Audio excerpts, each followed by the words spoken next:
أعوذ بالله من الشيطان الرجيم. بسم الله الرحمن الرحيم، والصلاة والسلام على سيدنا وحبيب قلوبنا أبي القاسم محمد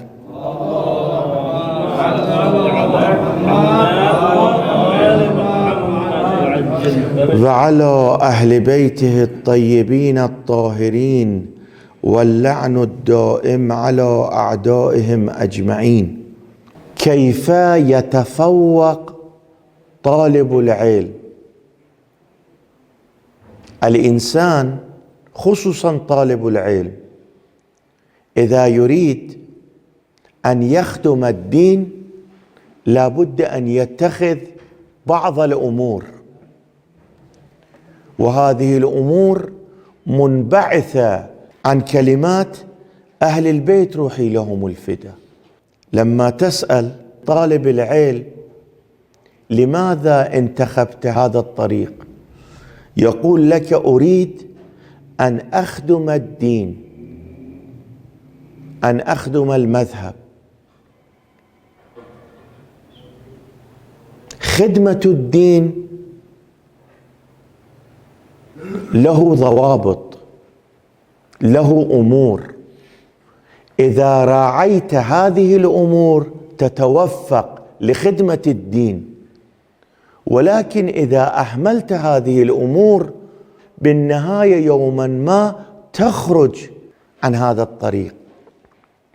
شوف أمير المؤمنين شي يقول حول التواضع: عليك بالتواضع فإنه من أعظم العبادة. كون متواضع، كون مكسور. أكبر عبادة هي التواضع. الإنسان ربما يصلي، ربما يصوم، يقولون في حالة العبادة هذا الشخص، وأيضا إذا تواضعت في موطنه كأنما أنت في حالة العبادة.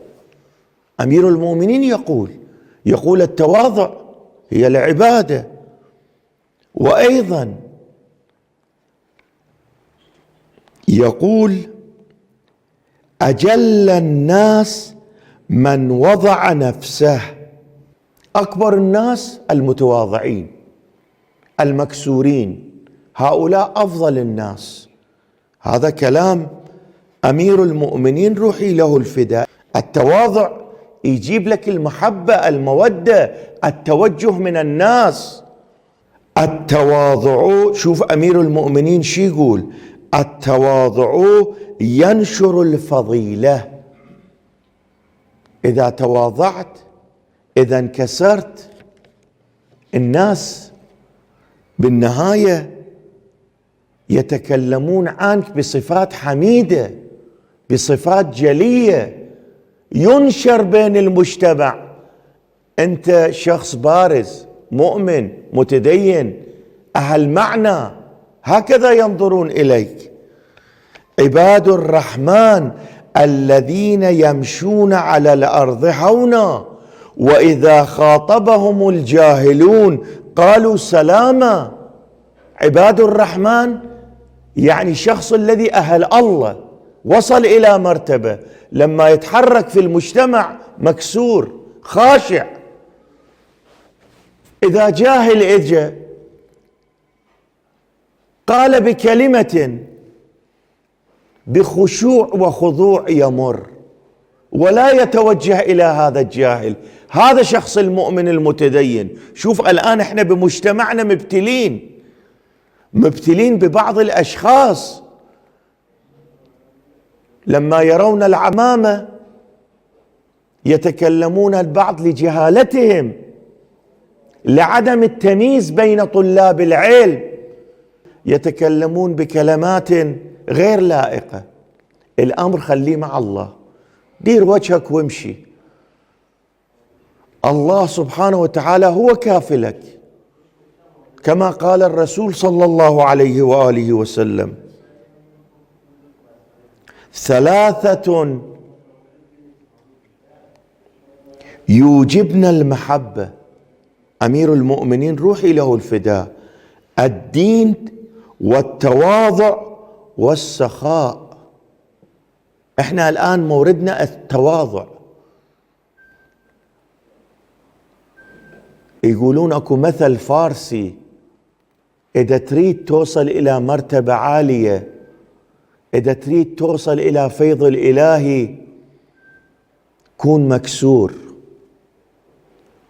القاع الذي فيه رفعة الماء ما يوصل له، يبقى يابس. كون مكسور حتى يوصل لك الماء. تتغذى من المعنوية، تتغذى من الأنوار الإلهية إذا كنت مكسور، إذا كنت خاضع. وإلا إذا ارتفعت كاذبا ستنتهي بدون نتيجة. أشرف الخلائق التواضع والحلم ولين الجانب، أن يعرف المرء قدر نفسه فينزلها منزلتها بقلب سليم. أحد الدرجات الإنسان يعرف قدر منزلته. وعلى كل، نحن قصدنا من التواضع في هذا الحديث أن يعرف المرء قدر نفسه فينزلها منزلتها بقلب سليم. سألوا الإمام جعفر الصادق عليه السلام حول التواضع، قال: هو أن ترضى من المجلس بدون شرفك، وأن تسلم على من لقيت، وأن تترك المراء وإن كنت محقا. سألوا عن إمام الصادق عليه السلام حول التواضع. التواضع هو أن لا تحسب نفسك شيئا. إذا دخلت إلى مجلس اجلس في مكان يليقك، اجلس في أدنى مكان، اجلس في مكان أقل من شأنك. الإمام يوضح التواضع بهذا الحديث. معنى هذا الحديث الإمام يريد يوضح التواضع. يقول: إذا دخلت مجلس اقعد مكان دون شأنك. لما لقيت الناس سلم عليهم، وإذا كنت على حق اترك الجدل. هذا هو التواضع. ولا تمشي في الأرض مرحا، إن الله لا يحب كل مختال فخور.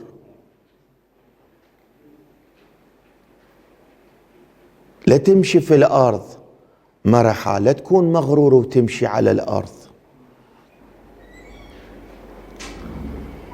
امشي بطريقة الله يحب.